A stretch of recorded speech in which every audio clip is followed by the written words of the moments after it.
से स्वागत करता हूँ। दोस्तों, लगभग दिसंबर महीना ऑलमोस्ट 20 दिन ऑलरेडी निकल चुके हैं। 10 दिन बाकी ये बाकी है। जो लोग अपने एफडीआरटी के लिए भाग रहे हैं उनको ऑल द बेस्ट। आखिर तक भागते रहिए आराम से। 28, 29, 30, 31 4 दिनों में मैं दावा करता हूँ बहुत बड़ा बिजनेस आता है। अगर जो पहले से भागता है ना, लास्ट के 4 दिनों में बहुत सा बिजनेस आता है। ये मेरे सालों का अनुभव है।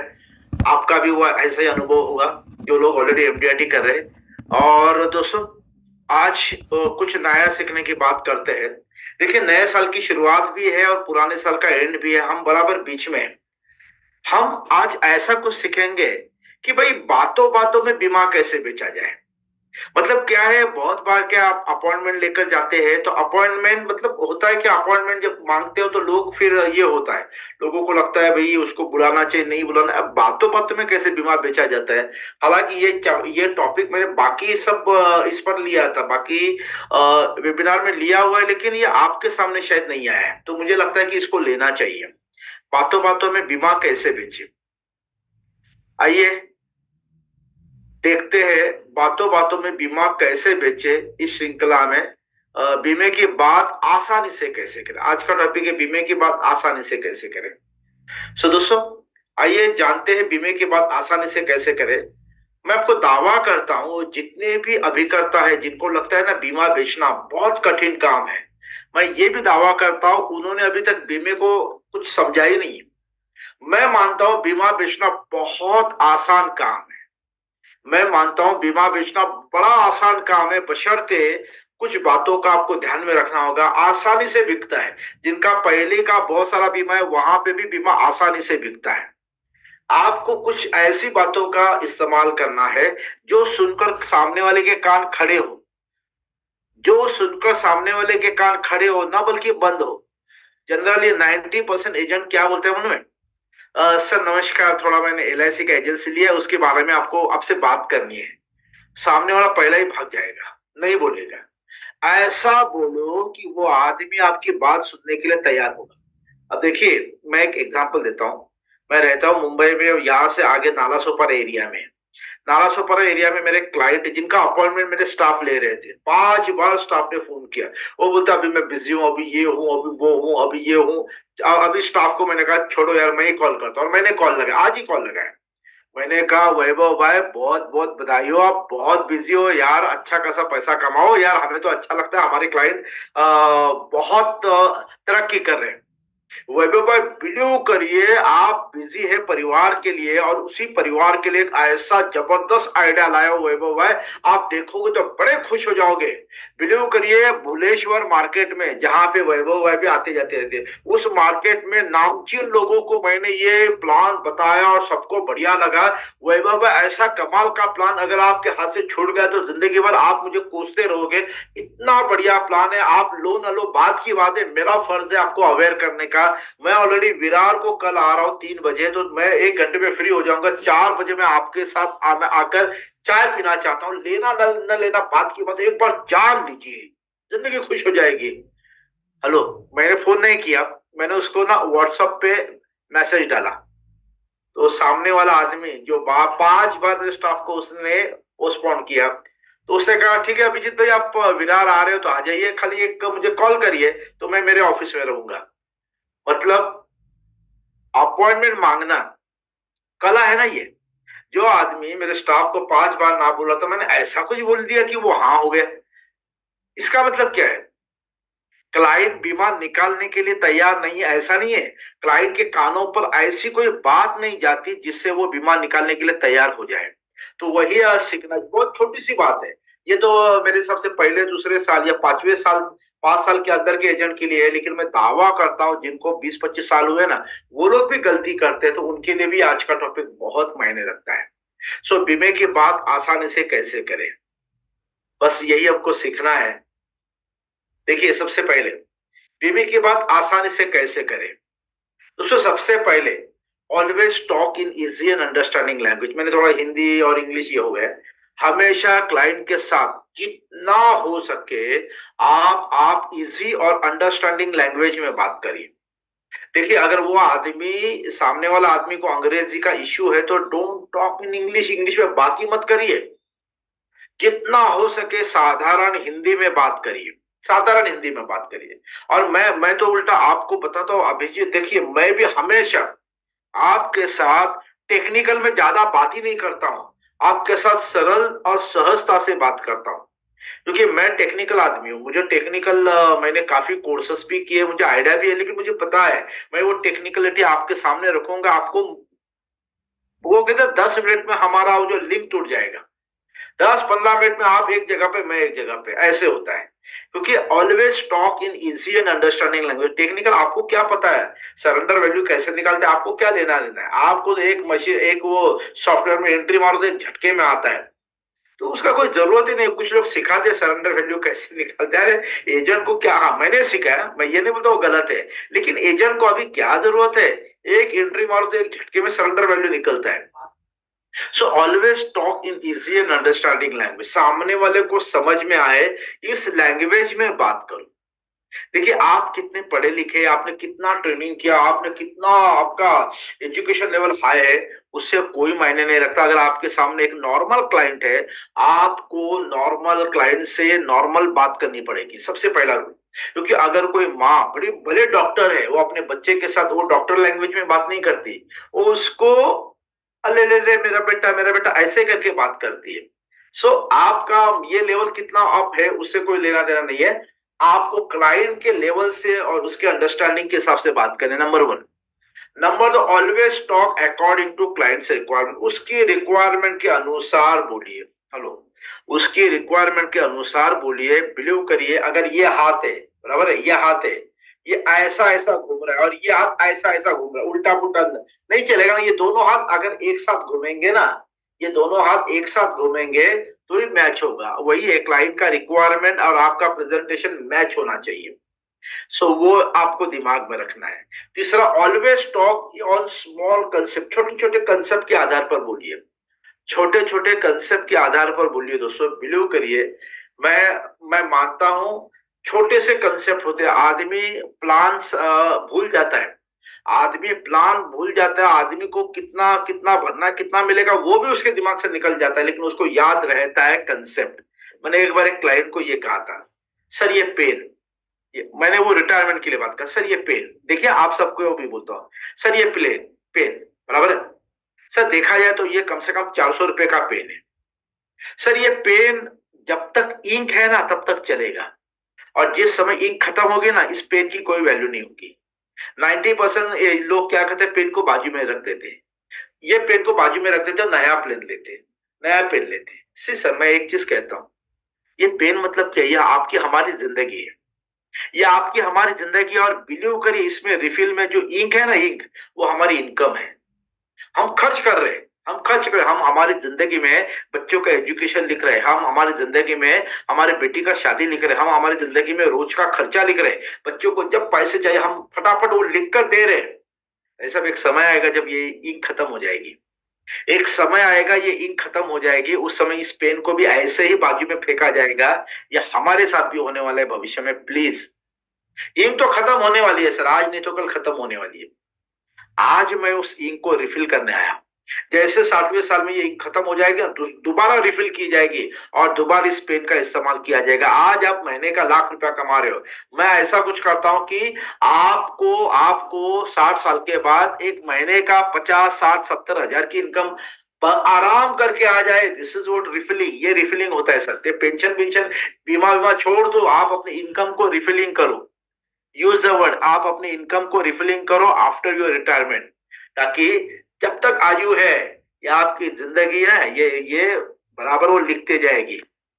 बुढ़ापे के बाद भी आप बहुत कुछ अपने जिंदगी में लिखोगे, वाइफ के साथ घूमना है वो लिखोगे, आप अपने पोतों के जन्मदिन पर कुछ बढ़िया गिफ्ट दोगे वो लिखोगे। भाई साहब, ये इंक है ना, कभी खत्म नहीं होनी चाहिए, अगर खत्म होती तो रिफिलिंग करनी चाहिए। बिलीव करिए दोस्तों, ऐसे कुछ अलग अलग आइडियाज हमें हमेशा यूज करें। स्मॉल कंसेप्ट, देखिए आइडियाज और concept should be related with clients, client के साथ वो रिलेटेड होने चाहिए। सबसे पहले क्लाइंट के साथ वो रिलेटेड होने बहुत जरूरी है। तो आप हमेशा ऐसी बात करिए कि क्लाइंट के रोजाना रोजाना जिंदगी से वो रिलेट हो, क्लाइंट से रोजाना जिंदगी से रिलेटेड। एक बार एक क्लाइंट ने मुझे क्या बोला, ओके मिस्टर देसाई, आपका प्रेजेंटेशन अच्छा रहा, मतलब आई एम एग्री, मैं एग्री हूं। आप एक काम करिए, मुझे अगले हफ्ते आइए, अगले हफ्ते हम फाइनल करते हैं। मैंने क्लाइंट को क्या बताया मालूम है? सर या तो आप एग्री नहीं हो जो मुझे अगले हफ्ते बुला रहे हो, या तो सर आप मुझे कुछ अलग बोल रहे हो सर। या तो आप मुझे क्योंकि आपकी बातों में सर सच्चाई थोड़ा मुझे 19-20 लग रही है। मतलब क्यों, मैं बोल रहा हूँ ना, मैं एग्री हो गया, मुझे अच्छा लगा प्रेजेंटेशन। सर अच्छा लगा है तो आप मुझे अगले वीक बुला रहे हो? बोला हाँ, अगले वीक बुला रहा हूँ। सर ये जो बटन है ना, वहां पे एक स्विच था सर, ये बटन है, इस बटन को अगर मैंने ऑन किया, अभी ऑफ है, ऑन किया तो वो लाइट अभी जलेगा या अगले हफ्ते जलेगा? वो तो अभी जलेगा। तो सर अगर मैंने अभी बीमे का बटन ऑन किया है तो आप बोल रहे हो मेरा लाइट अगले हफ्ते चलेगा, ये बात तो कहीं मैच नहीं ना हो रही है सर। अगर ये बटन अभी ऑन करने से वो दिया अभी जलता, वो बल्ब अभी जलेगा, तो इसका मतलब दोनों में कनेक्शन है। अगर मैंने प्रेजेंटेशन दिया और आपके दिमाग तक अच्छा लगा तो सर ये कनेक्शन है ना, अगर वो हुआ है तो आपको सर अभी प्लानिंग करना चाहिए। अगले हफ्ते का मतलब क्या है? आप इनडायरेक्टली ये बोल रहे हो कि तुमने बटन तो ऑन किया, अभी तक कनेक्शन मेरे पास आया नहीं। वीडियो करिए दोस्तों, ये एग्जाम्पल उसके पहले मैंने यूज भी नहीं किया था, वही के वही इसको क्रिएट किया, वही के वही बोल दिया, तो क्लाइंट ने कहा ये बात तो सही है, मैं तो एग्री हूँ। तो सर बल्ब एग्री होने के बाद बल्ब थोड़ी ना बोलते मैं अगले हफ्ते जलूंगा। अगर उसको करंट आए तो ताबड़तोड़ जलना चाहिए, इमीडिएट जलना चाहिए। तो आपको तो सर इमीडिएट करना चाहिए। मुझे क्लोजिंग में वो एक एग्जाम्पल काम में आया और पार्टी ने कहा ठीक है चलो अभी ले, लेकिन वो डेट आप अगले हफ्ते करोगे। हमने कहा डेट का कोई बात नहीं, चेक दे दीजिए। उसे चेक दे दिया, भले अगले अगले हफ्ते का डेट ले लिया। सो आइडियाज क्या होता है, कभी कभी छोटी छोटी आइडियाज क्लाइंट को सपोर्ट करती है। सो अब हम देखेंगे एग्जांपल्स।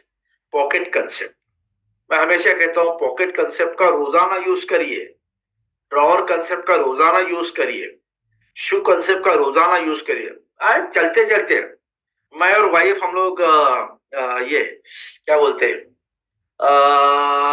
नारियल पानी पीने गए थे। नारियल पानी पीते पीते, क्योंकि मैं हमेशा नए नए नारियल वाले के पास जाता हूँ, तो मैंने कहा भैया कितना हुआ? उसने कहा 120 रुपया। अब मैं जानबूझकर, मैं तो जीपे फोन पे करता हूँ, लेकिन उस समय जानबूझकर मैंने मुझे ये था कि उससे मैं बात करूं, तो मैंने जेब से 120 रुपया निकाला, उसको दे दिया। उससे क्या किया, 120 रुपया जेब में रखा, बराबर है, बात हो गई थी। मैंने डायरेक्टली पूछा अरे भैया ये पैसा कहाँ रखा? ये रख दिया, जेब में रख दिया। और मैंने दूसरा सवाल पूछा, अच्छा ये बताओ ये जेब में तुम्हारे कब तक ये महफूज रहेगा? नहीं ये तो रहेगा, टिका रहेगा। कितने दिन, 1 साल, 2 साल, 5 साल? अरे नहीं साहब, कल तक तो चला जाएगा। अच्छा ये बताओ ये जेब में ये पैसा एक दिन टिकेगा, ये पैसा एक दिन टिकेगा, बराबर?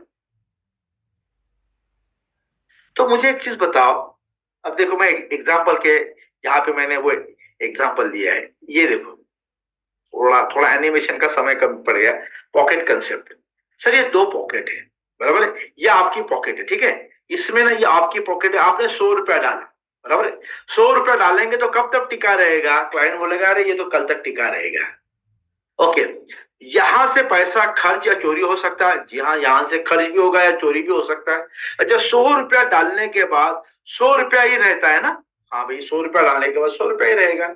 सर व्यक्ति को, मान लीजिए ये शर्ट जिसने पहनी उस व्यक्ति को कल कुछ हो जाता है, अगर उसका परिवार इस जेब में हाथ डालेगा तो कितना पैसा आएगा? 100 रुपया ही आएगा। सर आपकी जेब में 100 रुपया डालता, 100 रुपया बाद में परिवार के हाथ में भी आएगा। लेकिन सर भारत सरकार ने एक दूसरी जेब बनाई है, आप ही के शर्ट में, आप ही के जिंदगी में और एक जेब बनाई है। ये भारत सरकार की जेब है सर। सर 100 रुपया डालने के बाद सालों तक यहाँ पैसा टिका रहता है सर। ये थोड़ा टाइपो एरर है। 100 रुपया डालने के बाद सालों तक यहाँ पैसा टिका रहता है। सालों तक मतलब आपकी बेटी के बच्चों के एजुकेशन तक टिका रहेगा, बेटी की शादी तक टिका रहेगा, आपके रिटायरमेंट तक वो टिका रहेगा। यहाँ से पैसा खर्च या चोरी नहीं हो सकता। अगर इमरजेंसी है तो आप लोन, वहां से लोन उठा सकते हो। 100 रुपया डालने के बाद भारत सरकार भी लगभग 100 रुपया ही उसमें डालती है। भाई साहब आपने 100 रुपया डाला ना, तो भारत सरकार भी उसमें 100 रुपया डालती है। मतलब आपकी जेब में 100 रुपया डालने के बाद हो गया 200 रुपया, बराबर है। अब व्यक्ति के ना रहने पर परिवार के हाथों में हाथों में जेब की ओर से अगर वो व्यक्ति नहीं रहा तो परिवार जब जेब में हाथ डालेगा ना, उस व्यक्ति के हाथ में लाखों रुपए आएंगे। बिलीव करिए दोस्तों, न LIC है न कुछ है, भारत सरकार की जेब। मैं आप सभी को बोलता हूँ, बड़े बड़े कंसेप्ट लेकर मार्केट में आप जाते हो ना, काम नहीं होता ना, ये छोटे छोटे कंसेप्ट पर काम करिए। ये छोटे छोटे कंसेप्ट पर काम करिए, आपका काम होगा। मैंने ना इस अभी अभी हाल ही में ना, मैंने एक मेरे सब 26-27 छोटे छोटे बीमे बेचे, पहली बार बेचा। बिलीव करिए, क्योंकि मैं मुंबई में हूँ, मैं मुंबई में काम कर रहा हूँ इस समय, ट्रेनिंग को थोड़ा बाजू में रखा है। तो पहली बार मुंबई में मैंने छोटे छोटे 26-27 बीमे बेचे। बिलीव करिए, किसी को मैंने बड़ा बीमा नहीं बेचा, किसी को बेल्ट समझाया, किसी को बोतल समझाया, किसी को जेब तो मैंने कम से कम नहीं तो भी मेरे हिसाब से तो मैंने एक 26-27 लोगों, एक 30 के आसपास लोगों को जेब का एग्जाम्पल दिया। लास्ट में उसको पता चलता रहे ये बीमे का बात कर रहा, तब तक उसके माइंड को मैं तैयार कर लेता हूँ, माइंड को तैयार कर लेता हूँ। तो ये है एक पॉकेट एग्जाम्पल, बराबर है, एक पॉकेट एग्जाम्पल। दोस्तों सेम चीज आप ये देखो, ड्रॉवर। जिस दुकान में जाइएगा, आपने 200 रुपए का सामान लिया, वो आदमी 200 रुपया लेके लॉकर में या ड्रॉवर में रख देगा। सेम ड्रॉवर को भी वैसे पूछिए, भाई साहब ये ड्रॉवर में पैसा रखा, ये कब तक टिका रहेगा? नहीं, शाम तक तो चला जाएगा, कल तक चला जाएगा, 1-2 दिन में ये खत्म हो जाएगा। किसी न किसी को बिल पेमेंट करना होता है। तो बताइए भाई साहब, ये ड्रॉर में ये 200 रुपए एक दिन टिक नहीं पाता, बताइए बच्चों की शादी तक, बेटी के ब्याह तक, आपके रिटायरमेंट तक कैसे टिक पाएगा? आपको पता है, दुकानदारों के लिए भारत सरकार ने एक ड्रॉवर बनवाया है। सेम दुकानदारों के लिए भारत सरकार ने एक ड्रॉवर बनवाया है। आपने देखिए अपने ड्रॉवर में 200 रुपया डाला, ठीक है, ठीक है, वो ड्रॉवर से कल को पैसा चोरी हो सकता है, खर्च हो सकता है। अच्छा, ये ड्रॉवर में जब भी आप पैसा निकल तो 200 रुपया ही रहेगा। लेकिन भारत सरकार का एक ऐसा ड्रॉवर है ना, जिसमें आपने 200 रुपया डाला, भारत सरकार उसमें अपनी ओर से 200 रुपया डालती है, 190 या 180 या 200 रुपया डालती है। अब होता क्या है सर, इसमें ना चोरी होगी ना खर्च होगा। हाँ, इमरजेंसी में चाहिए तो आप उसके ऊपर मतलब आपको वो पैसा लोन के आधार पर मिल भी सकता है। भाई साहब, अगर अच्छा ये ड्रॉवर कब खुलेगा? ये तो रोजाना खुलेगा, पैसा खर्च होगा। ये खुलेगा आपके बच्चों के एजुकेशन के समय, उस समय लाखों रुपया देगा। ये ड्रॉवर खुलेगा आपके बेटी की शादी के समय, उस समय लाखों रुपया देगा। ये ड्रॉवर आपके बुढ़ापे में, रिटायरमेंट में खुलेगा, हर साल उसमें से 3-3 लाख रुपया आप लेते रहिए। ऐसा गजब का ड्रॉवर भारत सरकार ने बनाया। और सबसे बड़ी बात क्या है मालूम है? इस दुकान के मालिक को अगर भगवान न करे कल कुछ हो गया, अगर आपके ड्रॉवर में आपका परिवार ड्रॉवर खोलेगा ना, तो 200 रुपया ही रहेगा। लेकिन ये ड्रॉवर में आपने 200 रुपया डाला, भारत सरकार ड्रॉवर है, अगर इस दुकानदार को कल कुछ हो गया और परिवार जब ड्रॉवर खोलेगा उसमें से लाखों रुपए आएंगे। बताइए कौन सा ड्रॉवर अच्छा है? ऑटोमेटिकली क्लाइंट बोलता है नहीं, वो भारत सरकार ट्रक का ड्रॉवर अच्छा है। बताइए क्या है? और फिर फिर हम लोग उसको इंश्योरेंस का प्लान समझाते, पहले कंसेप्ट समझाते हैं। जूते, शू कंसेप्ट क्या है? मैं क्लाइंट को बोलता हूँ, सर आप अपने घर से ऑफिस आए हो, बराबर है, सर आप तो जूते पहन के आए हो ना? बोला हाँ, मैं जूते पहन के आया हूँ। सर जूते हम क्यों पहनते हैं भाई? जूते पहनने पड़ते हैं, ऐसे क्या बात है यार? नंगे पाँव कौन आएगा? Exactly sir. सर नंगे पाँव घर से ऑफिस आना बोले तो कितना दिक्कत होगा ना सर? हाँ, दिक्कत तो होगा सर, न जाने कितने कंकड़ रहेंगे, न जाने कितने पत्थर रहेंगे सर, हमारे पैर को लग सकता है, न जाने कितनी ठोकरें हम हमारे पैर खा के लहूलुहान हो सकते हैं। सही बात है सर, शूज तो पहनने ही चाहिए सर। लेकिन एक अफसोस, एक बात कहूं, आपने अपने बच्चों के पैरों में ना सर शूज ही नहीं डाले। बच्चों को सर ये रेत की, मतलब वो कंकड़ वाली जमीन पर चलने के लिए आपने मजबूर किया है। क्लाइंट मेरे ऊपर ना थोड़ा भड़क गया है, what are you talking about mister Desai? मैंने मेरे बच्चों को अच्छे शूज लिए, बढ़िया शूज लिए। Yes sir, I can understand sir. आपने आपके रहते हुए बढ़िया शूज लिए, लेकिन आपको पता है आपके गैर हाजिरी में ये शूज निकल जाएंगे। आज आपके आपके बच्चों का पैर और जूता, उसके पीछे जो रास्ता है ना, वो बहुत बढ़िया रास्ता है, क्योंकि उसके पापा उसके साथ है, एकदम बढ़िया हाईवे है सर।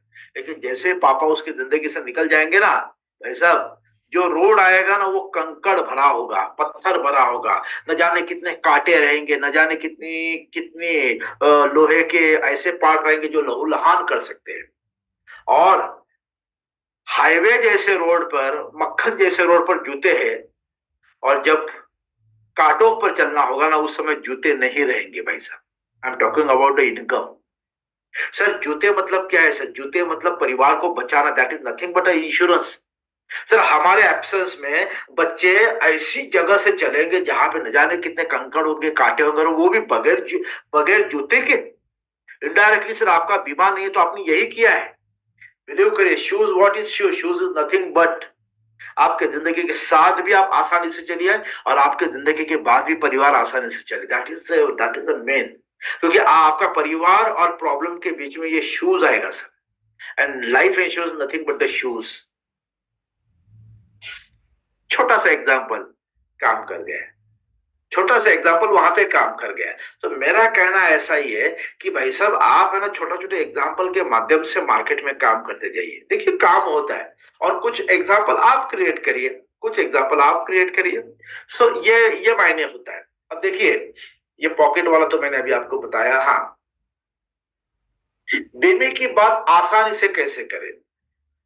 बार्टर सिस्टम, जहां सब्जी लेने जाते हो, शॉप में जाते हो, अभी भी मैंने जैसे बोला वैसे बात करो। उसको ये मत बोलो भैया मुझे आपका अपॉइंटमेंट चाहिए, भैया मुझे आपको कुछ प्लान समझाना है, कुछ कुछ नहीं, वहां पे कुछ नहीं।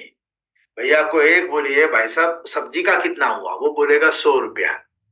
वहां पे बोलिए भाई साहब अगर मैं ये 100 रुपया ना दूं, रोज आपसे सब्जी लू और 100 रुपया ना दूं, और 20 साल के बाद आके आपको 12 लाख रुपया दो तो कैसा रहेगा? 20 साल के बाद आके आपको 12 लाख रुपया दो तो कैसा रहेगा? ये आपको सब्जी वाले, शॉप वाले सबको बोलना है। 20 साल के बाद आके आपको आपको मैं अगर अगर मैं आपको 10-12 लाख रुपया दूं तो कैसा रहेगा? और वो बोलेगा, मतलब समझे नहीं हम? मतलब भारत सरकार ने आप जैसे सब्जी वालों को भविष्य में ग्रेचुइटी और प्रोविडेंट फंड मिले, ऐसी ऐसी जबरदस्त सब्जी वाले योजना लाई है। सब्जी वाले योजना, शॉप वाले योजना लाई है, जिसके तहत आपको आने वाले 20 सालों में, 15 या 20 सालों में आपको लाखों रुपया मिल सकता है। यहां से शुरुआत। हेलो, ये मैं शुरुआती के तौर बोल रहा हूं। आज मेरे पास सब्जी वालों का बीमा बहुत है। मैं मेरी वाइफ को तो हमेशा कहता हूँ तुम ऑनलाइन सब्जी बिब्जी मत मांगो यार, मंगाओ यार। मुझे बाजार जा रहे तो सब्जी लाने के लिए, क्योंकि मैं सब्जी नहीं लाता हूँ, मैं मेरा प्रोस्पेक्टिंग रहता है। अलग अलग जगह से अलग अलग भाई साहब से मैं सब्जी लेता हूँ, और मैं हमेशा बात करता हूँ। कभी कभार मेरी बेटी बोलती थी पापा सब्जी, खाली सब्जी लेंगे आप बात नहीं करेंगे, सैंडविच खाने जाएंगे तो सैंडविच ही खाएंगे आप बात नहीं करेंगे। अब उसने एजेंसी लिया था, वो बोलती पापा वहां जाएंगे आप बोलिएगा मैं सुनूंगी। तो ये क्या है? तो बिलीव करिए दोस्तों, आसानी से बोलने का प्रयास करिए। बार्टर सिस्टम मतलब अगर हम उसके सामान ले रहे हैं, तो अगर वो हम पैसे दे रहे हैं तो उसको भी हमारा क्लाइंट बनना पड़ेगा। जिधर भी जाइए ये रूल हर जगह पे लागू होगा। जहां जहां पैसे देने की बात आती है वहां वहां पैसे लेने की बात आपको करनी चाहिए। रिसेंटली मेरा जो एक लॉन्ड्री वाला है वो छोड़कर चला गया। दूसरा लॉन्ड्री वाला जो मेरे थोड़ा एरिया से दूर है, उससे मैंने टाई अप किया। 1 महीना हुआ, अभी 1 महीने से मेरे कपड़े वहां जा रहे।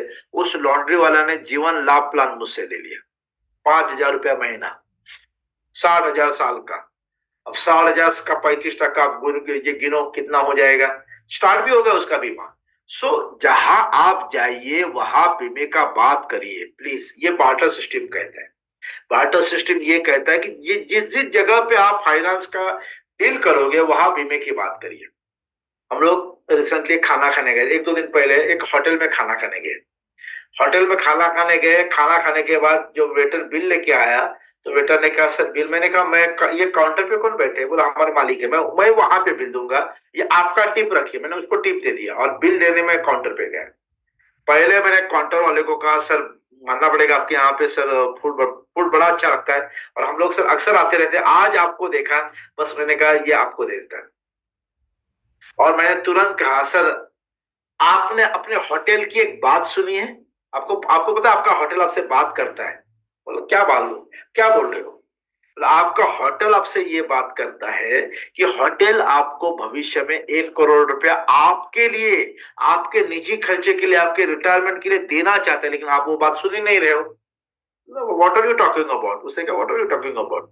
हमने कहा भाई साहब आज से 20 15 20 25 सालों के बाद जब आपका बेटा होटल पर बैठेगा, उस समय आप घर पे बैठोगे। जब घर पे बैठोगे, जब बेटे को बोलोगे बेटा मुझे 1 करोड़ रुपया दे दे, भले होटल स्टार्टिंग आपने किया है, लेकिन बेटा जब संभालेगा तो चालू बिजनेस से 1 करोड़ रुपया देना कोई पॉसिबल तो नहीं है ना। तो बेटा मना करेगा।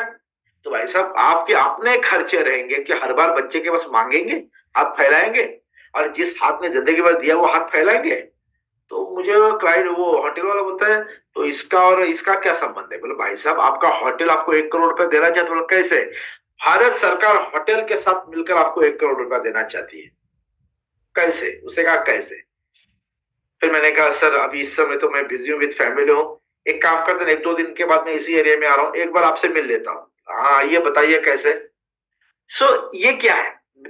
देखिए मैंने ऐसे बहुत सारे होटल वालों से बात किया है। मैं ये दावा नहीं करता हूँ सारे मेरे क्लाइंट है, लेकिन आज मुंबई में बहुत हद तक होटल वाले मेरे क्लाइंट है। मेरी वाइफ कहती है ना, आप अगर घर पे नहीं खाना खाएंगे तो आपने इतने होटल वालों को बीमा दिया है ना, तो लगभग नहीं तो भी आप 4 5 महीने आराम से रह सकते हैं। इतने लोग मेरे होटल वाले मेरे कस्टमर है। सो बार्टर सिस्टम वेरी कंसर्न। आज के बाद बीमा बीमा LIC की बात ना करिए। जहां पर भी जाइएगा, अगर छोटी बिटिया दिखती है तो सबसे पहले आपको ऐसे बोलना है। वैसे एक चीज बताइए, बिटिया का नाम क्या है? वो बोलेगा अंजलि। ऐसा एक बात कहूं, अंजलि बिटिया की शादी का टेंशन आप ना लीजिए। अंजलि बिटिया की शादी में 20 25 लाख रुपया मैं दूंगा, अंजलि का मामा देगा, ये मामा देगा अंजलि का। आपको कोई टेंशन नहीं करना है। आपको केवल वो 25 लाख में अंजलि की भविष्य में बढ़िया से बढ़िया शादी करानी है। आपको कोई टेंशन नहीं लेना है। 25 लाख रुपया मैं दे दूंगा, अंजलि का ये मामा देगा। बस दिन में 10 बेटी की शादी में 15 20 25 लाख बांटते फिरिए। हेलो। और मैं दावा करता हूं आप में से कोई ये नहीं कर रहा है। आप में से कोई ये नहीं कर रहा। मैं जरा पूछता हूं, जरा मुझे बताइए, क्या कोई आदमी इस तरह से बात कर रहा है? बिलीव करिए बीमे के लिए ना यही बात सबसे बड़ी होनी चाहिए। क्या कोई कर रहा है? जरा बताइए। मैंने अनम्यूट किया, you can talk to me. कोई कर रहा है ऐसे बात? नहीं सर, नहीं कर पा रहे। नहीं कर पा रहे हैं। बिलीव करिए दोस्तों, सबसे आसान वही बात बोलिए जो सुनकर क्लाइंट का कान खड़ा हो जाए, बैठ नहीं जाए। मतलब आज के बाद रोजाना 10 बेटियों की शादियों में 25 लाख 50 लाख 1 करोड़ रुपया देने का बात करिए। आप मैं दावा करता हूं LIC बेचना कोई बड़ी बात नहीं है। मैंने 1000 से ज्यादा बेटियों की शादियों में, आप सोच सकते 30 साल में 1000 से ज्यादा बेटियों की शादियों में लाखों रुपया देने का, मतलब उतने प्लान बेचे। अब फिर से एक बार बोलिए बेटी वाला। देखिए भाई साहब, आपकी बिटिया का नाम क्या है? अंतरा। अच्छा बढ़िया है। सर ये बताइए अंतरा की उम्र क्या है? वैसे आपको एक बात बताता हूँ।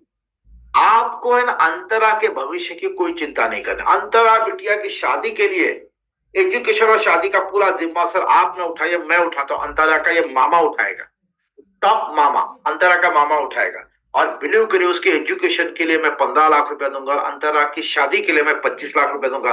कुल मिला के 40 लाख मेरी ओर से आपको मिलने वाला है। यहां से स्टार्ट होनी चाहिए। वो 10 आदमी को बोलेंगे ना, मैं दावा करता हूं 10 में से 7 8 आदमी बोलेंगे बताइए भैया कैसे देंगे आप? फिर बोलिए, देखिए मैं अपनी जेब से नहीं दूंगा, मैं भारत सरकार की तिजोरी से लाकर दूंगा। मैं भारत सरकार की तिजोरी से लाकर दूंगा। और भारत सरकार की तिजोरी से वो पैसा आपके हाथ में कैसे आएगा, इसके लिए 10 से 15 मिनट हमें बैठकर चर्चा करनी पड़ेगी। बैठकर बात करेंगे। क्या अगर दिन में 10 लोगों से ये बोला जाए, क्या अगले दिन के लिए आपको एक 4 5 अपॉइंटमेंट तो नहीं मिल सकती? बोलिए हाँ या ना। ये जो आइडिया मैंने बताया ऐसे ही बात करनी है, ना अपॉइंटमेंट ना कुछ, सीधा डायरेक्ट टू द पॉइंट। ये इसको बोलते हैं टू द पॉइंट मार्केटिंग, बराबर है। सो वेडिंग, जिस शादी में भी जाइए, बिलीव करिए मैं शादी में भी जाता हूं ना तो मैं उस व्यक्ति को ढूंढता हूं जिसकी छोटी बेटियां हैं। बहुत शादियों में मैंने बीमे बेचे। कैसे? मैं आपको बताता हूँ। उस शादी में जब मैं जाता हूँ तो मैं, शादी तो बहुत बढ़िया रहती है, तो मैं किसी और फादर को मिलता हूँ जिसकी छोटी बिटिया है। तो मैं उसको पूछता हूँ और भाई साहब बाय द वे आप कहाँ से? तो वो बोलता है मैं डॉटर की यहाँ से, मैं लड़की वालों से, मैं लड़के वाले से, अगर पहचान का है तो कोई दिक्कत नहीं। लेकिन बेझिझक जाकर मैं तो बोलता हूँ, मुझे तो कोई शर्म वगैरह कुछ नहीं है, कुछ नहीं है। मतलब शर्म मतलब मैं बेशर्म हूँ ऐसा नहीं है, लेकिन मुझे कोई डर भी नहीं, मैं बेझिझक होकर बात कर सकता हूँ। वैसे भाई आप कहाँ से? तो वो बोलता है मैं लड़के वाला से। अच्छा अच्छा भाई, मैं लड़की वाले से, मेरा फलाना फलाना रिश्ता है। अच्छा अच्छा भाई, ये शादी कैसे हुई है, मतलब ये शादी का अरेंजमेंट कैसे हुआ? नहीं बढ़िया हुआ, बहुत अच्छा, लॉन भी यार, खाना पीना एकदम जबरदस्त। सब आपके अंदाज में लगभग कितना खर्चा हुआ होगा? भाई 20-25 लाख तो गया होगा। अच्छा अच्छा, 20-25 लाख तो गया होगा। अब आपने बिल्कुल सही कहा सर, इतने लॉन में, इतने इसमें 20-25 लाख तक का तो खर्चा होता ही है। सर ये बताइए आपकी बिटिया का नाम क्या है? वो क्लाइंट ने कहा डॉली। मैं एक क्लाइंट का एग्जांपल दे रहा हूँ, उसने कहा डॉली। अच्छा डॉली की अभी उम्र क्या है? उसने कहा 6 साल। बताइए आपके कास्ट में, क्योंकि वो गुजराती थे, तो आपके कास्ट में लगभग लगभग कौन से उम्र में शादी होती है? उसने कहा देखो हमारे यहाँ पे तो 23, 24, 25, अब तो वो ये पहले वाला जमाना नहीं रहा, 25 के आसपास हो जाती है। तो भाई साहब 6 साल की बेटी है, 19 साल के बाद 25 साल की हो जाएगी, बराबर है ना? तो ये बताइए भाई साहब, आज अगर 25 लाख का खर्चा है तो उस समय खर्चा कितना होगा? उस समय का कम से कम करोड़ रुपया चाहिए। वैसे मैं एक बात कहूं, आप डॉली बिटिया की शादी की चिंता छोड़ दीजिए, देखो किस्मत और ऊपर वाले ने हमें कैसे मिलाया है, शादी में ही मिला। और बिलीव करिए, जो हाथ आपने मिलाया ना, यही हाथ सर आज से 19 साल के बाद आपकी बिटिया की शादी में उस समय 1 करोड़ रुपया देगा सर। मैं ही वो व्यक्ति हूं जो उस समय मामा बनकर आऊंगा, डॉली बिटिया की शादी में 1 करोड़ रुपया दूंगा सर। मुझे बोलता आप कैसे देंगे? सर बिलीव करिए, मैं अपनी जेब से तो नहीं दूंगा सर, लेकिन हाँ भारत सरकार की तिजोरी से लाकर दूंगा। अभी तक 1,000 से ज्यादा बेटियों की शादी में मैं 1-1 करोड़ रुपया, मतलब 50 लाख, 70 लाख, 80 लाख, 1 करोड़ रुपया दे चुका हूं सर। 1,000 से ज्यादा बेटियां, मेरा काम ही है ऐसा है। केवल तिजोरी से निकलकर आपकी बेटी की शादी तक वो पैसा कैसे आएगा, ये थोड़ा सा ना 10-15 मिनट का डिस्कशन, वो जानना पड़ेगा। मुझे बोलता आइए फिर हमारे ऑफिस में, मेरे घर पे आइए। मैंने कहा वही सर मुझे कहना, या तो आप मेरे ऑफिस में आ सकते हैं या तो मैं आपके घर पे आता हूँ। अब मुझे लगा वो आदमी, लेकिन वो आदमी, मैं भले रहता हूँ कांदिवली, वो आदमी था कल्याण। आइए कल्याण में। कल्याण बोलने के बाद मैंने कहा ठीक है सर, अभी तो ये 1 हफ्ते का मैं प्लान करता हूँ। हाँ आइए ना, बताइए ना, वो अगर हमको अच्छा लगा तो हम जरूर करेंगे। दोस्तों ही इज माई, वो मेरा क्लाइंट। हाँ 2 मेरे राउंड कल्याण हुए, लेकिन आज वो मेरा क्लाइंट है। आज नहीं तो भी 60-65 हजार का वो प्रीमियम दे रहे हैं मुझे, भले बड़ा नहीं लिया, छोटा लिया, 60-65 हजार का लिया। Something is better than nothing, कुछ नहीं से अच्छा कुछ है। सो मेरा कहने का मतलब है, आप आसानी से बात करिए, आपको लोग बुलाएंगे। जैसे मैंने बेटी के शादी का बात किया, वैसे एजुकेशन का बात करिए। किधर भी जाइए ना, आपको बच्चे दिखते हैं तो आप बोलिए सर एक बात कहूं, ये बच्चे का सर भविष्य है ना, मुझे बड़ा उज्जवल दिख रहा है। आपके बच्चे को देखकर लग रहा कि ये भविष्य में बड़ा होकर कुछ ना कुछ बड़ा डॉक्टर या चार्टर्ड अकाउंटेंट या पायलट या कोई नामचीन व्यक्ति बनेगा। देखिए जैसे ही आप बोलोगे ना, सामने वालों को अच्छा लगेगा, बढ़िया लगेगा, वो नाराज हो, गुस्सा तो नहीं होंगे। Sir by the way sir एक बात कहूं, बच्चा बड़ा होकर तो बढ़िया बनने वाला ही है सर, लेकिन उसमें एक दिक्कत है सर। अगर उसमें अगर है सर, तो अगर क्या है, अगर पिता ने, अगर उसके परिवार ने उसके लिए फाइनेंस का इंतजाम किया। लेकिन सर आप चिंता ना करिए, मेरा नाम अभिजीत देसाई है, मैंने अभी तक 1,000 से ज्यादा बच्चों के एजुकेशन में इस तरह लाखों रुपया, करोड़ों रुपया देने का प्लान, करोड़ों रुपया देने का पुण्य का काम किया है सर। सर मेरे हाथों से और एक पुण्य का काम होगा, आपके बेटे के हायर एजुकेशन में भी करोड़ रुपए मिल जाएंगे सर, जिससे वो पायलट, जिससे वो डॉक्टर, जिससे वो एमटेक बीटेक वगैरह जो भी करना है वो कर लेगा सर। और बिलीव करिए सर, वो व्यक्ति मैं रहूंगा, मैं ही वो इकलौता व्यक्ति रहूंगा जो आपके बच्चे के एजुकेशन में हर साल 5-5 लाख रुपया दूंगा, और उसको विदेश जाने के लिए 50 लाख रुपया दूंगा। बाय द वे ये मैं अपनी जेब से नहीं, भारत सरकार की तिजोरी से लेके देने वाला। खाली ये भारत सरकार की तिजोरी से ये पैसा आपके बच्चों के एजुकेशन में कब और कैसे आएगा, ये खाली हमें 15-20 मिनट का डिस्कशन है। उसके लिए सर हो सके तो मुझे समय दे दीजिए, या आज या कल का समय दे दीजिए, एक बार मिल लेंगे, बात कर लेंगे। मेरा काम है भारत सरकार की योजना लोगों तक पहुंचाना, जिससे भारत सरकार, मतलब आपको आधा पैसा तो भारत सरकार अपनी ओर से दे रही है उसमें। तो मैं चाहता हूं सर ये एक बार सुन लीजिए, आपको बढ़िया अच्छा लगेगा। दोस्तों बिलीव करिए, दिन भर में मैं यही बातें लोगों से करता रहा जो मेरे संपर्क में आते, चाहे मैं ऑटो में बैठूं, चाहे मैं कैब में बैठूं, ओला में बैठूं, उबर में बैठूं, मेरी यही बातें चलती रहती है। भाई साहब घर में बच्चे कितने हैं? बोला सब 2 बच्चे हैं। अच्छा, दोनों बच्चों की शादी में अगर मैं आपको 10-10 लाख रुपए दूं तो अच्छा लगेगा? यहां से शुरुआत। वो बोलते अरे सर कैसे देंगे हम, आप क्या देंगे, आप कैसे देंगे?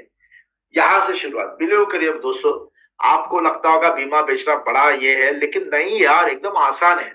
आप वहां से जो वही चीज बोलिए जिसको लोगों को अच्छा लगता है। आज के बाद किसी को भी जाकर बोलिए भाई साहब एक बात कहूं, आपके बुढ़ापे में शायद आपको कोई संभाले ना संभाल, लेकिन ये आपका दोस्त है या आपको फाइनेंशियल संभालना चाहता है। सर सर आपके बुढ़ापे में मैं ही वो व्यक्ति रहूंगा जो हर साल का आपको 3-3 लाख रुपए पेंशन जिंदगी भर देता रहूंगा, वो भी भारत सरकार की ओर से वो पेंशन आती रहेगी।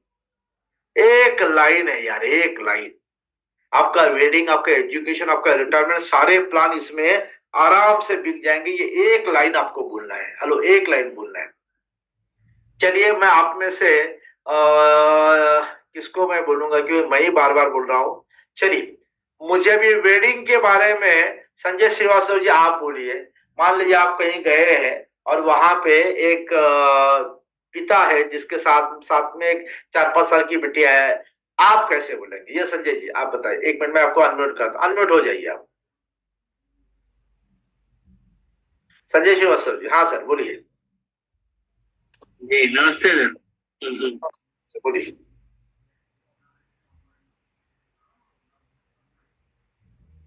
नहीं बोल पाएंगे सर। सर नेहा नेहा। हाँ नेहा मैडम बोलिए।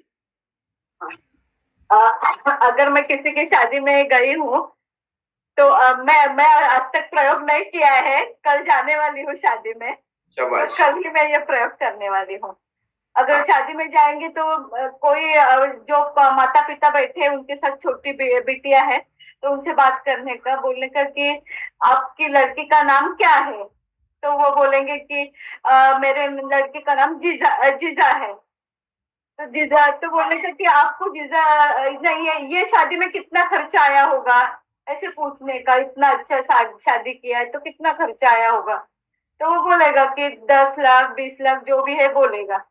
तो बोलेगा कि अभी आपकी जीजा कितने साल की है, तो वो बोलेगा कि अभी 2 साल की है। तो शादी कितने साल में हो जाएगी? 25 साल में हो जाएगी। तो आपके पास अभी 20-22 साल है, 23 साल है। तो 23 साल के बाद जब आप आपकी लड़की की शादी करोगे तो मैं नेहा हत्या की तरफ से उसको 25 लाख रुपए देना चाहती हूँ। तो बोले कि आप कैसे दोगे, आप क्यों दोगे, ऐसे पूछेंगे। तो बोले मैं मेरे जेब से नहीं देना चाहती हूँ, लेकिन मेरा काम है कि भारत सरकार की एक योजना है, तो भारत सरकार की तिजोरी से मैं आपकी जीजा की शादी के लिए 25 लाख देना चाहती हूँ। उसके लिए मैं आपके 15-20 मिनट चाहती हूँ। तो मैं आपको कब मिलने के लिए आ जाऊँ? आज आ जाऊँ कि कल सुबह आ जाऊँ या शाम को आ जाऊँ? क्योंकि हमारे यहाँ सुबह शादी रहती है, तो आज शाम को भी जा सकते हैं, नहीं तो कल सुबह जा सकते, जैसे वो टाइम देंगे। और नंबर शेयर कर लूंगी, फिर क्या होंगे। चलिए बढ़िया। मैडम ने एक बहुत अच्छा प्रयास किया, लेकिन बहुत सारे लोग कंफ्यूज हो गए, खास करके नॉर्थ इंडिया के, नॉर्थ इंडिया के जो हमारे जितने भी भाई है। आत्या मतलब क्या? आत्या मतलब बुआ। नेहा आत्या मतलब यहाँ पे बुआ को आत्या बोलते हैं महाराष्ट्र में। ओके, अच्छा जितना हो सके ना, जब अपॉइंटमेंट लेते समय हम लोग बोलेंगे कल आऊं या परसों आऊं, तो आप ना थोड़ा वो आदमी, क्योंकि शादी में आया है ना, वो आदमी थोड़ा बचने का प्रयास करेगा। आप बोलिए देखिए भाई साहब, वैसे तो मैं बड़ी बिजी हूँ, अगर आप मुझे कल बुलाएंगे तो शायद वो हो सकता है कल या परसों, उसके बाद बुलाएंगे तो शायद आपको 1 महीना वेट करना पड़ेगा। मेरे पास बहुत सारे कल और परसों में मेरे पास अपॉइंटमेंट कम है, अगर आप मुझे बुलाएंगे तो मैं आपको मिल सकती हूँ। तो बताइए कल मिलते हैं या परसों मिलते हैं, ऐसे तो इससे क्या होगा और बढ़िया हो जाएगा। चलिए नेहा मैडम बहुत बढ़िया, बहुत अच्छे, और आप प्रयास करिएगा, इससे हो जाएगा बराबर है। और मैं अभी मतलब ये देखिए छोटी सी बातें है ना, यहाँ पे ना LIC आई, ना बीमा आया, ना प्रीमियम आया, कुछ नहीं। मैं ये नेहा बुआ की ओर से 25 लाख रुपए आपकी बिटिया की शादी में मिलेगा, ये है एक्चुअल मार्केटिंग। सो यही आप ये करते रहिए। अभी शादी ब्याह का माहौल है, जिस शादी में जाए ना बच्चों को बोलकर बिंदास आप ये बोलिए सर वो मामा मैं रहूंगा, ये वो बुआ मैं रहूंगी, जिसके आधार पर आपके बच्चों के शादी में 50 लाख रुपए आने वाला है। अगर आपको लगता है मिलना चाहिए तो ये कार्ड रखिए, मुझे कॉल करिए। वो 50 लाख कैसे आएगा मैं आपको बताऊंगा। वो लोग फिर आपको अप्रोच करते या आपको समय देते हैं लाइक दैट। सो मेरा कहना यही है, कुछ बढ़िया से प्रेजेंटेशन की आप ये करिए। बीमे की बात ऐसे ही होती है। अब देखिए, retirement concept from one bank to another bank. मैं कभी भी एक कस्टमर को क्या बोलता हूँ, मैं सर बाय द वे आपके रिटायरमेंट में 1 करोड़ रुपया मिलेगा, वो भी आपको कुछ देना ही नहीं है। क्लाइंट बोलेगा वो कैसे? सर ये बताइए आपके बैंक में इस समय अमाउंट होगा, राइट? अब आप मुझे बताइए, ये आपके ये 2 जेब है, मान लीजिए ये 2 जेब है, बराबर है? अब ये जेब से पैसा आपने निकाला और ये जेब में डाल दिया, ये जेब से पैसा निकालकर ये जेब में डाल दिया, अब कोई फर्क पड़ा? बोला नहीं। अच्छा, ये जेब से निकालकर आपने पैंट की जेब में डाला, कोई फर्क पड़ा? बोला नहीं। सेम चीज वैसे ही सर, आपके एक्सिस अकाउंट से पैसा निकालकर आपके नाम से LIC का अकाउंट खुलेगा, उसमें पैसा जाएगा, तो आपको कहीं भरने का जरूरत ही नहीं, एक अकाउंट से दूसरे अकाउंट में जाएगा। लेकिन दूसरे अकाउंट में जाने के बाद सर आपके बुढ़ापे में 1 करोड़ रुपए आपको पक्का मिलेगा, नंबर 1। नंबर 2, ये अकाउंट में 5 लाख के ऊपर जितना भी पैसा है ना, वो उसका गारंटी नहीं है, यहाँ पे 1 करोड़ का पूरा गारंटी। नंबर 3, सर यहाँ पे ये अकाउंट में आपने पैसा रखा है, कल कुछ हो गया तो उतना ही पैसा परिवार को मिलेगा। ये अकाउंट में पैसा रखा और कल कुछ हो गया तो परिवार को सर उसका कम से कम इतना गुना, मतलब वो आपको करोड़ों रुपया, लाखों रुपया वहां से आपके परिवार को मिलेगा। So this is nothing but transfer from one bank to another bank. आपके एक्सिस बैंक से निकल के LIC के अकाउंट में जाएगा, LIC बैंक में जाएगा, लाइक दैट, एकदम इजीली बोलिए। अंडा और ये मतलब अंडा और मुर्गी का कहानी हमेशा सुनाइए। बिलीव करिए दोस्तों, मैंने अंडा और मुर्गी का कहानी बहुत बार सुना है। मेरे एक अजमेरा नाम के कस्टमर जिन्होंने पहले मुझे 2 बार बुलाया था, तीसरी बार बुलाया अभी, तीसरी बार बुलाया और मैं कंफ्यूज था, साला 2 बार तो मैंने बड़े बड़े एग्जाम्पल दे दिए, अच्छे एग्जाम्पल दे दिए, अब तीसरी बार मैं क्या दूं? उसी समय छगन गड़िया जी का एक कैसेट, एक सीडी था मेरे गाड़ी में। मैंने ड्राइवर को बोला जरा वो लगाओ सीडी, और ये छगन भाई का ये आइडिया मुझे उस समय क्लिक हो गया। छगन भाई ने, वही आपको सबको पता है, मैं हल्के से रिपीट करता हूँ, छगन भाई को एक इंडस्ट्रियलिस्ट ने बुलाया और उसके मशीनरी और उसके फैक्ट्री का बीमा करने को बोला। छगन भाई ने सारा सर्वे करके वो सब फाइनल कर दिया, इतने का बीमा है, इतने का प्रीमियम लगेगा, सब हो चुका, 2 करोड़ का पूरा वैल्यूएशन निकाला 2 करोड़ का बीमा। अब छगन भाई ने क्लाइंट को पूछा, सर आपका अपना बीमा कितना है? क्लाइंट बोलता है बहुत है भाई, मेरा बीमा बहुत है। छगन भाई ने फिर से पूछा, सर बहुत माने कितने का है? भाई हम 4 भाई है, चारों भाइयों का 8 पॉलिसी, 8 पॉलिसी, बहुत है 32 पॉलिसी है। अब इतना सुनने के बाद तो कोई एजेंट की हिम्मत भी नहीं होगी आगे बोलने की। फिर भी वो एजेंट ने बोला कि सर 32 पॉलिसी है, सबका 8 पॉलिसी है, लेकिन कितने का है? फिर पार्टी वाला 25 हजार का, मतलब जो एजेंट ने बीमा बेचा था ना, वो 2 लाख का बीमा बेचा था, जिसको उसने स्प्लिट किया था 8 पॉलिसी 25 हजार की। और ये पार्टी सभी का अलग अलग चेक बनाती थी, तो उनको 32 चेक पर साइन करना पड़ता था। इसके लिए उनको लगा बहुत है। छगन भाई ने उस समय कहा, सर मैं आपको एक एग्जाम्पल बताऊं, सर मान लीजिए ये मुर्गी है और ये अंडा है, अगर आपको बोला जाए सबसे पहले बीमा किसका होना चाहिए, तो आप क्या करोगे? मतलब ये मुर्गी जो रोज सोने का अंडा देती है और ये अंडा है, अंडा 1 किलो का है सर, आप बताइए बीमा पहले किसका करोगे? भाई मैं तो मुर्गी का बीमा करूंगा, क्योंकि सर ये अंडा 1 किलो का है। तो पार्टी छगन भाई को बोलती है, अरे छगन, मुर्गी रहेगी तो ऐसे रोज अंडे आएंगे ना, तो अंडे से पहले तो मुर्गी का बीमा होना चाहिए। एग्जैक्टली सर, आपने बिल्कुल सही कहा, लेकिन सर आपने वैसे तो सही कहा, लेकिन हकीकत में आप उल्टा कर रहे हो। मतलब क्या? सर मैंने अभी ये अंडे का बीमा कराया, 2 करोड़ का अंडे का बीमा कराया, और आप जानते हो मुर्गी कौन है? बोलो कौन है? मेरे सामने बैठी है आप मुर्गी हो, अंडे का बीमा 2 करोड़ का और मुर्गी का बीमा 2 लाख का। ये कहाँ का इंसाफ है सर? जिस मुर्गी ने इस अंडे को बनाया वो अंडा 2 करोड़ का और मुर्गी 2 लाख में, ये तो सर संभव नहीं ना, इसमें सर कुछ 19-20 हो रहा है। आप निर्माता हो, ये निर्मित है, निर्माता हमेशा निर्मित से बड़ा होता है ना सर। दोस्तों बिलीव करें, गाड़ी में जैसे ही ये एग्जाम्पल सुना मैंने वाव बोला, वाव। और जैसे अजमेरा के पास में गया ना, और घुमा घुमा के अजमेरा को उस टॉपिक पर लाया, और मुर्गी और अंडे का एग्जाम्पल इतना बढ़िया गया वहां पे, वो तो पंच इतना परफेक्ट गया, वो अजमेरा क्या बोलता है, बोले मैं साला देसा ये नया नया आइडिया हर बार कहाँ से लाते हो, उसको क्या पता गाड़ी में सुन के आया हो, लेकिन आइडिया किसी और का, हेलो, आइडिया किसी और का काम में मेरे आया, आइडिया किसी और का मेरे काम आया। तो मैं कहता हूं ये रोजाना जिंदगी के एग्जाम्पल है ना, आप देते जाइए, एकदम आसानी से बीमा बिकता है यार। मुर्गी और अंडे के हिसाब से भी मैंने कितना बीमा बेचा है, वो अजमेरा ने उसके बाद मुझे पेमेंट किया है। अब टेलीफोनिक कन्वर्सेशन देखिए, आपका सबसे बड़ा प्रॉब्लम क्या है, मैं कॉल ही आप नहीं करते, या तो किसी को कॉल पे बिठाओ या तो कॉल करिए। हरीश जी बोलते हैं ना, मुझे लोगों के पास जाना पता नहीं, कोई बुलाता नहीं, बुलाएगा तब जब फोन हम हमारी ओर से फोन जाएगा, हम क्योंकि व्हाट्सअप करने से कोई बुलाता नहीं, फोन जाना बहुत जरूरी है, और फोन पे भी जबरदस्त ऐसा एग्रेसिवली बोलना बहुत जरूरी है। So telephonic conversation save time energy money. आप डायरेक्टली जाएंगे और टेलीफोन करके जाएंगे, उसमें भी फर्क होता है। अभी मैंने पहले कहा वो नॉर्मल क्लाइंट है, कुछ स्पेशल क्लाइंट को आपको टेलीफोनिक मतलब टेलीफोन से बात करनी चाहिए। कभी कभार डायरेक्टली जाएंगे और आदमी आपको मना कर देता, नहीं ना अभी मैं बिजी हूँ, तो बिजी हूँ तो आपका समय बर्बाद हो गया, एनर्जी बर्बाद हो गया, पैसा बर्बाद हो गया। सिलेक्ट ओनली पॉजिटिव प्रोस्पेक्ट, इससे क्या होगा, आप कॉल करेंगे, जो ना बोल रहे हो छोड़ दीजिए, जो पॉजिटिव है उनके साथ आपको मतलब उनके साथ आप आगे बढ़ सकते हो। Listening no is not hurting you, अगर सामने से क्लाइंट ना बोलता है, आप हर्ट मत होना दोस्तों, ये आपका हर्टिंग नहीं है।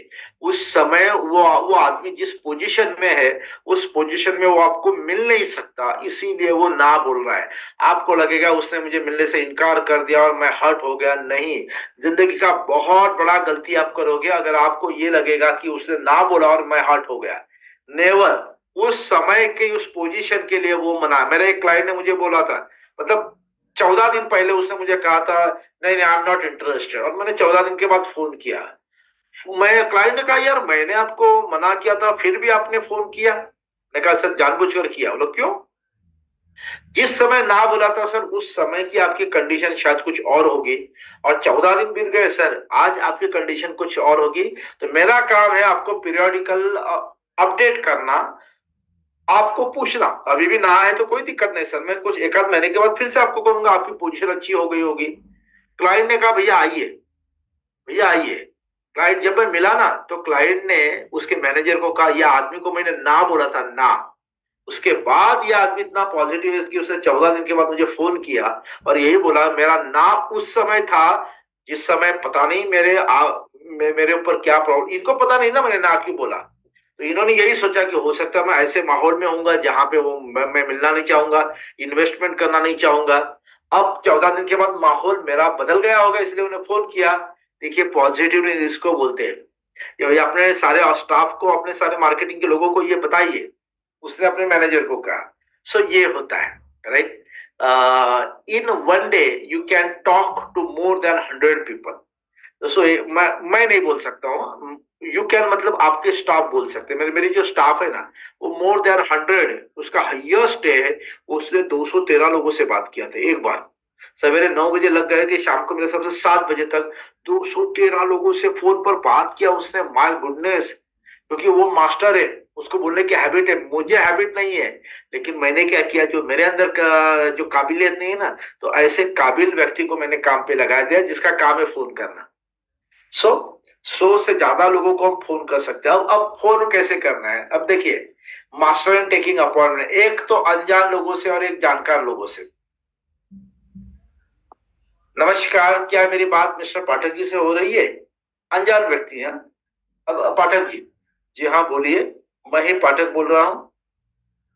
पाठक जी, आपके एक परम मित्र है मिस्टर गुप्ता जी, मैंने उनके पूरे परिवार को एक बहुत अच्छा फाइनेंशियल प्लानिंग दिया है, जिसमें उनके बच्चों को एजुकेशन में लाखों रुपया आने वाला है, बच्चों की शादी में लाखों रुपया आने वाला है, उनके रिटायरमेंट में भी लाखों रुपया पेंशन आने वाली है। गुप्ता जी ने बड़े खुश होकर मुझे आपका रेफरेंस दिया है, और खास कहा है कि आप मेरा प्रणाम मेरे परम मित्र पाठक जी को मिलिए, और उनके बच्चों को एजुकेशन में और मैरिज में लाखों रुपया मिले, और उनको रिटायरमेंट में भी अच्छी पेंशन मिले, ऐसी बढ़िया मेरे जैसा प्लान करिए। और सर मैंने आपके परिवार के अनुसार ना बढ़िया प्लान बनाया है सर। आप देखोगे तो बड़े खुश हो जाओगे सर। सर तो सर ये बताइए, ये बढ़िया प्लानिंग लेकर मैं आपके पास कल शाम 7 बजे आ सकता हूँ या परसों सर 8 बजे मिल सकते हैं? सो ये है मतलब आपको रेफरेंस मांगना पड़ेगा इसके पहले, और रेफरेंस मांगिए और सीधा कॉल करने को स्टार्ट करिए। ये रेफरेंस वाला कॉल है, राइट? और यहाँ पे आप 10 को कॉल करोगे तो जो जिसने रेफरेंस दिया है ना, जिसने रेफरेंस दिया है, तो हो सकता है उसका और उसका रिलेशन अच्छा हो तो आपको अपॉइंटमेंट मिलने का चांस बहुत ज्यादा है। अच्छा, calling with unknown client, unknown आदमी को कैसे बात करें? एजेंट स्माइल, स्माइल के साथ बात करिए। May speak to Mr Sawant. Mr Sawant, yes speaking. Man is calling, अगर वो सामने से बोलते हैं agent, very good morning sir, my name is Abhijit Desai, I am talking from मेरी कंपनी, मैं LIC ऑफ इंडिया नहीं कहता, I am talking from Desai investment. मैं speak to you with 2 minutes. By the way, it's regarding financial, it's regarding family financial planning, such as lakhs of rupees for your children education, lakhs of rupees for your children's wedding, in between any emergency amount requirement and amount for your happy retirement.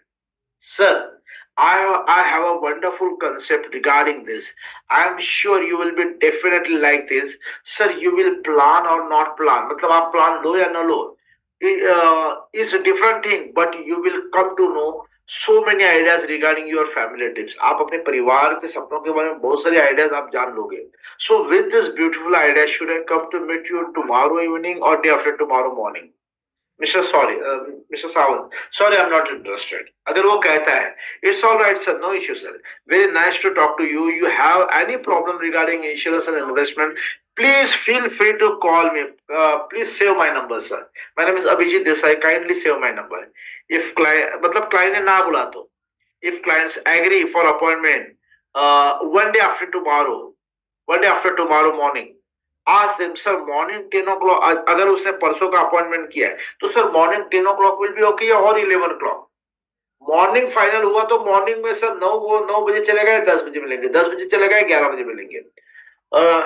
अगर वो कहता है 11, thank you very much sir, we will be meeting on day after tomorrow morning 11 o'clock in the morning, thank you very much sir, have a nice day to you, like that आप उसको बोल सकते हो।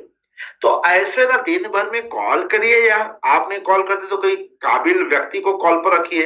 इससे क्या होगा, इससे आपका काम बढ़िया हो जाएगा। अब देखिए, कॉलिंग टू नॉन प्रोस्पेक्ट, ये जानकार व्यक्ति को एजेंट, नमस्कार पंडित जी कैसे हैं आप? अब मिस्टर पंडित, मैं ठीक हूँ, आप कैसे हैं और कैसे याद किया आज? एजेंट, आपको गुड न्यूज देना है सर, आप हर साल 5 लाख का पेंशन पा सकते हैं। 60 के बाद की जिंदगी, मतलब 60 के बाद जिंदगी भर, वो भी टैक्स फ्री, और आपके वारिस को भी मिलेगा 1 करोड़ रुपया, वो भी केवल 685 रुपये की प्रतिदिन की बचत पर। बस उसी सिलसिले में आपको मिलना था सर। क्या मैं आपको कल शाम मिल सकता हूँ या परसों शाम मिल सकता हूँ? सर लेना ना लेना ये बात की बात है, ये भी बोलिए। आप, मेरा काम है आपको अवेयर करना, मैं अवेयर करने के लिए आया हूँ। एक बार सुन लीजिए सर, आइडिया गजब की है, जब भी मन चाहे तभी भी करिए, लेकिन एक बार सुन लीजिए। पंडित, हाँ परसों शाम चलेगा। ओके सर, परसों शाम हम मिलते हैं। बताइए शाम 7 बजे ठीक रहेगा या 8 बजे मिलेंगे? पंडित, हाँ 8 बजे आइएगा। ओके सर, तो हम परसों 8 बजे मिलते हैं। परसों मॉर्निंग में आपको एक बार सर रिमाइंड डाल दूंगा। Thank you very much sir, have a good day. Simple सी बात है। ये फोनिंग आपको करते रहना है दोस्तों। मैं एक ही चीज कहता हूं, घर से बाहर जैसे निकलते ना, जो भी व्यक्ति सामने आएगा उसको यही बोले, भाई साहब मेरे पास एक ऐसा बढ़िया आइडिया है ना, मेरी ओर से आप कम से कम ये आने वाले 15 सालों के बाद हर साल का 5 लाख रुपए जिंदगी भर ले लोगे। मेरी ओर से आपको आज से 20 साल के बाद कम से कम 50 लाख रुपए मिलेगा, वो भी टैक्स फ्री। बोलिए ना, आपके बिल्डिंग में, आपके अपार्टमेंट में जो भी लोग हैं, मैंने मेरे अपार्टमेंट के लोगों को शुरुआत ऐसे की, hello sir my name is Abhijit Desai, मैं ये फलाना जगह रहता हूँ, आप? अरे मैं ऊपर रहता हूँ फलाना जगह। अच्छा अच्छा सर, एक बात कहूँ, क्योंकि हम एक ही बिल्डिंग में है तो शायद मैं ही वो व्यक्ति रहूंगा जो आपके बुढ़ापे में, जब आपकी उम्र 60 साल की हो जाएगी ना, 2 करोड़ रुपया दूंगा सर। मेरी ओर से दो। जैसे ही ये बोलता हूँ ना, उसके कान खड़े हो जाते हैं, भाई बताओ 2 करोड़ रुपया कैसे? तो फिर वहां से आगे बात बढ़ती है, आगे बात बढ़ती है। तो दोस्तों, बीमा बेचना बड़ा आसान है, बशर्ते उसको आपको अप्लाई करना पड़ेगा, क्योंकि हम ना अपॉइंटमेंट के साथ जाना चाहते हैं। सी अपॉइंटमेंट हर जगह पे चाहिए ऐसा नहीं है, अपॉइंटमेंट कुछ ही जगह पे अपॉइंटमेंट के साथ चाहिए, मेजोरिटी जगह पे कोई अपॉइंटमेंट का जरूरत नहीं है। और मैं एक कहता हूँ, मैक्सिमम क्लाइंट के सामने बैठिए, आपका काम क्लाइंट के सामने बैठना है। स्टोरी भी यहाँ पे बोल सकते हो, अरे नहीं सर आज का दिन तो बड़ा अच्छा रहा सर। सर पता है आज मॉर्निंग को एक क्लाइंट का फोन आया, फोन पे क्लाइंट मुझे कम से कम थैंक्स 5 बार बोला, थैंक यू मिस्टर देसाई। मैंने कहा ये सर बोलिए, अरे थैंक यू सो मच। हमने कहा किस बारे में? नहीं पहले हमारे थैंक्स ले लीजिए। अरे देसाई जी हमारे अकाउंट में आज चेक आ गया 13.5 लाख रुपए। देसाई जी कमाल हो गया।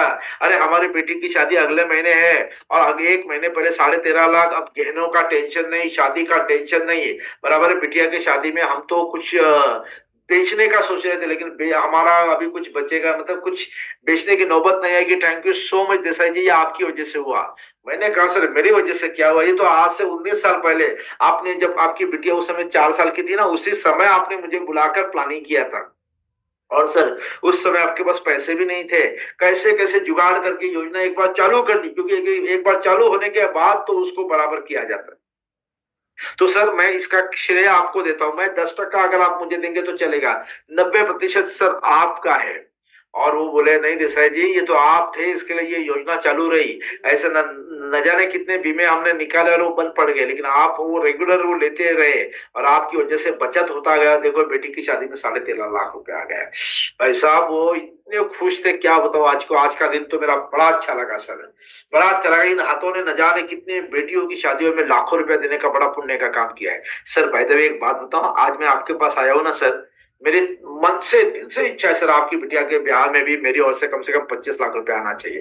प्लीज सर मुझे मदद करिए आपकी बिटिया की शादी में 25 लाख रुपए देने में। मैं तो ऐसे ही बोलता हूँ, प्लीज सर हेल्प मी, मुझे मदद करिए ताकि आपकी बिटिया की शादी में मैं 25 लाख रुपए 50 लाख रुपए दे सकूं।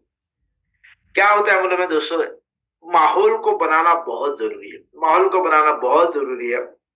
पता है मेरे क्लाइंट है नाइक करके, उनका रिन्यूअल था, तो मैंने मेरे स्टाफ को बोला था जिसका भी 50,000 के ऊपर का रिन्यूअल होगा ना, तुम मत जाना, मुझे भेजना।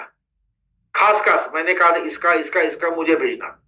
तो स्टाफ ने कहा हाँ सर, चेक लेने के लिए अभिजीत सर आने वाले हैं। तो उन्होंने कहा अरे यार अभिजीत सर आएंगे ना, पता नहीं वो बातों बातों में ऐसे बोलते हैं ना, तो हम साल हम पागल होकर उनसे बीमा निकालते हैं। ये देखो मेरे आज पॉलिसी हो गई। तो वो हमेशा आते तो वो कुछ ऐसा बताते कि हम ही बीमा निकालने के लिए तैयार हो जाते। तो यार अभिजीत सर को थोड़ा बोलो ना, अभी इस खाली चेक इन लेके जाए, कोई प्लान मत समझाए। अब उसमें ये आज की बात है, अब मैं नाइक के पास जाऊंगा, नो डाउट नाइक को ऐसी कुछ बात करूंगा। अब ये प्रॉपर्टी की बात, बाकी सब मैंने बोल दिया है, प्रॉपर्टी अभी तक नाइक को नहीं बोला है, तो प्रॉपर्टी की बात करूंगा। मैंने कहा नाइक साहब मत लेना यार, मैं सामने से बोलता हूँ मत लेना, खाली सुन लेना, और ये बोलकर मैं उनको समझाऊंगा। और मुझे बताए लास्ट में वो आदमी बोलेगा, मतलब मुझे पता है कि इनकम वाइज कोई दिक्कत नहीं है, 1-8 लाख रुपए और उनसे निकालना कोई बड़ी बात नहीं। तो मैं चाहता हूँ 1-8 लाख रुपए उनसे और निकले। लेकिन ये कब होता है मालूम है दोस्तों, आप जब फील्ड में रहते हो, आप मार्केट में रहोगे, जितना लोगों के पास जाओगे। मुझे याद है मेरे रिन्यूअल, देखो कुछ रिन्यूअल मैं कलेक्ट करता हूँ, मैं स्टाफ को बोलता हूँ ये आदमी का रिन्यूअल होगा, आप मत जाना, आप बोलना देसाई साहब आपके बगल के बिल्डिंग में ही आने वाले हैं, तो वो आपके यहाँ से काफी साल से मिले नहीं है, तो चेक लेने आ जाएंगे। वो सारे लोग बोलते हाँ अरे देसाई साहब को यार चेक लेने के लिए, नहीं वो आ जाएंगे, उन्होंने कहा है कि वो आपसे मिलना भी चाहते हैं, बहुत दिन हुए नहीं मिले। ओके, ऐसे करके मैं उनके पास जाकर मिल लेता हूं। तो दोस्तों मैं एक ही चीज कहता हूं, आज का कोई टॉपिक कोई बड़ा नहीं था, लेकिन सबसे महत्वपूर्ण टॉपिक था, क्योंकि यहीं पे हम गलती करते हैं।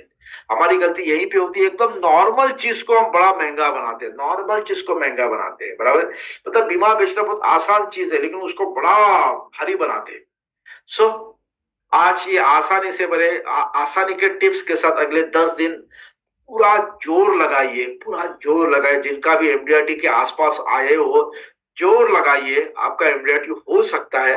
अभी जोर लगाएंगे तो मैं दावा करता हूँ 28, 29, 30, 31 में जबरदस्त प्रीमियम आएगा और आपका बढ़िया काम हो जाएगा। Right, so thank you so much. Sir reference मांगने वाला भी कोई पीपीटी भेज दीजिए। नहीं, किसी से रेफरेंस वो टॉपिक ले लूंगा, शायद आपने नहीं किया है, रेफरेंस वाला भी टॉपिक ले लूंगा मैं, डोंट वरी। किसी से रेफरेंस मांगना तो क्या कह के मांगे ये चीज? हाँ भाई साहब, मैंने आपको जो प्लान दिया जी, उसमें आपके बेटी के बच्चे की एजुकेशन है, बिटिया की शादी, आपका रिटायरमेंट है। सर दिल पर हाथ रखकर कहिए सर, ये प्लान लेकर कहीं ना कहीं आज आप सुकून महसूस कर रहे हैं? हाँ दे सही। कल अगर कुछ हो गया तो परिवार में इतने पैसे आएंगे, कुछ नहीं हुआ तो एजुकेशन में इतने आएंगे, बिटिया की शादी में इतने आएंगे, रिटायरमेंट में आएंगे। तो सर कहीं ना कहीं दिल पर हाथ रखकर कहिए, आप तहे दिल से खुश हो कि मैंने जो किया अच्छा किया? हाँ अच्छा किया, नहीं नहीं अच्छा किया। तो भाई साहब एक बात कहूं, जो आपके लिए अच्छा है ना, आपको दिल से लगता है ना मैंने मेरे लिए अच्छा काम किया है, सर अभी तक बहुत सारे आपके परिजन ऐसे हैं जिनके पास ये आइडिया और मेरे जैसा आदमी कोई पहुंचा नहीं है। बिलीव करिए सर, आपने अब अगर मुझे 4-5 दोस्तों के पास पहुंचाया, अगर मैंने उनको बढ़िया प्लान दिया, तो सोचिए उनके बिटिया की शादी में जब वो कर्जा नहीं लेना, मतलब उनको कर्जा नहीं लेना पड़े, अगर वो उस समय मुझे धन्यवाद देंगे तो मैं बोलूंगा धन्यवाद मुझे नहीं, पाठक जी को दीजिए जिन्होंने मुझे सही समय पर आपके पास भेजा था। अगर उनका बच्चा बड़ा डॉक्टर बनता है, डॉक्टर बनने के लिए करोड़ रुपया मिलता है, और वो भी आपके रेफरेंस के माध्यम से मेरी ओर से मिलता है, और जिसका श्रेय आपको मिलता है सर। और बिलीव करिए, भगवान ना करे वो आदमी कल अगर उसके साथ कोई दुर्घटना हो गई, उसका परिवार भूखा, मतलब उसका परिवार भूखा रहने का चांसेस है। ऐसे में करोड़ों रुपया मिलकर उसका परिवार इज्जत की जिंदगी जिएगा, और उसका भी श्रेय आपको जाएगा। सर प्लीज मुझे ऐसे 4 से 5 लोगों का नाम और एड्रेस और फोन नंबर दे दीजिए ना, ताकि मैं आपकी तरह उनके भी परिवार को सुरक्षित करूं। ठीक है ना sir? Hello Sanjay ji. Yes sir, बढ़िया। हेलो हेलो हाँ जी। सर, मानस बोल रहा हूँ सर। हाँ मानस सर बोलिए। सर मेरा एक एडवाइस चाहिए था आपसे। एक मेरा एक क्लाइंट है, वो ना उसका कोई प्रॉपर्टी है, वो प्रॉपर्टी सेल करके उसका पास कम से कम 50 लाख रुपए का करीब आएगा। तो उनसे मैंने नहीं एक बार फिर से बोलिए, पापा जी क्या? पापा जी के नहीं, एक क्लाइंट है, हाँ क्लाइंट का एक प्रॉपर्टी है, वो प्रॉपर्टी सेल करने से उसका 50 लाख रुपया उसका पास आने वाला है। अच्छा ठीक है, लेकिन मैंने उनको जीवन शांति का ई प्रॉपर्टी के बारे में उनको समझाया। तो उनका एक ही कॉन्सेप्ट है, जो मेरा को कम से कम 2-2.5 लाख रुपया मेरा को टैक्स में लग जाएगा कैपिटल गेन में। उसको अगर आप बचा सकते हो तो बताओ, मैं एग्री हूँ। इस किसमें क्या कैसे कंसल्ट बताना पड़ेगा? पैसा कहाँ से आने वाला है उनको? प्रॉपर्टी सेल करने से। उनका पास एक प्रॉपर्टी है, वो प्रॉपर्टी सेल कर रहा है, उसमें 50 लाख रुपया आने वाला है। ठीक है, तो वो प्रॉपर्टी लेके फिर दूसरा प्रॉपर्टी इन्वेस्ट करेंगे प्रॉपर्टी में। तो मैंने उसको जीवन शांति का कंसेप्ट बताया, तो उन्होंने बोला मैंने LIC के लिए इन्वेस्ट करेंगे तो इसके मेरे को कैपिटल गेन लग जाएगा 20%, 2-2.5 लाख रुपया उस पर लग जाएगा। तो उसके अगेंस्ट में हम तो प्रॉपर्टी में लगाएंगे तो उसमें कुछ नहीं, हमारे लॉस नहीं होगा। वो कहाँ लगाएंगे तो लॉस नहीं होगा? सॉरी मैं कुछ आपकी आवाज मुझे कुछ ठीक नहीं है। हाँ, आवाज क्लियर। फर्दर री इन्वेस्ट करना चाह रहा है प्रॉपर्टी में। प्रॉपर्टी, सॉरी प्रॉपर्टी से पैसा आ रहा है। ओके ओके, अच्छा प्रॉपर्टी बेचकर पैसा आ रहा है, बराबर है। उसको भी वापस वो प्रॉपर्टी में लगाएंगे तो ये होगा, बराबर है। ठीक है, उसमें अभी उसका जो कैपिटल गेन को हम नहीं बचा सकते, sorry to say that. Capital तो उसको लगेगा। हाँ, वो अगर गवर्नमेंट बॉन्ड में रखेंगे ना, गवर्नमेंट बॉन्ड में रखेंगे तो उसमें उसको 3 साल का लॉकिंग के बाद वो टैक्स नहीं लगेगा, बराबर है। नंबर 2, उसको बोलिए सर आप इस अमाउंट को प्रॉपर्टी में लगाइए, मैं भी एग्री हूँ। आप इस अमाउंट को प्रॉपर्टी में लगाइए, मैं भी एग्री हूँ। और बिलीव करिए, आपने सेल जब आपने वो प्रॉपर्टी परचेस किया था, बराबर, उसके ऊपर इतना गेन हुआ ना, उसके ऊपर आपको ये कैपिटल गेन लगेगा, बराबर है। तो अमाउंट के ऊपर नहीं लगेगा, नंबर 1। आपने अगर 30 लाख की प्रॉपर्टी खरीदी थी, उसको बाद 50 लाख आएगा तो आपको 50 लाख के ऊपर कैपिटल गेन नहीं, ऊपर के 20 लाख लगेगा, नंबर 1। सर मैं चाहता हूं आप प्रॉपर्टी ले लीजिए ताकि वो गेन आपका कैपिटल गेन बचे, लेकिन आप इन्वेस्ट करके 50 लाख इन्वेस्ट करके या 50 लाख इन्वेस्ट करके आप 45 लाख की प्रॉपर्टी खरीदोगे ना, स्टैम्प ड्यूटी रजिस्ट्रेशन। मेरे पास एक ऐसा आइडिया है सर, आप 50 लाख लगाइए, बराबर है। या तो आप 50 की जगह पे 55 लाख रुपया लगाइए, 50 लाख रुपया लगाइए, 45 लाख की प्रॉपर्टी ले लीजिए और 5 लाख का सर एक मेरे पास ये प्रॉपर्टी का आइडिया है वो ले लीजिए। तो दोनों मिला के क्या होगा सर, आपके पास 50 लाख की प्रॉपर्टी हो गई।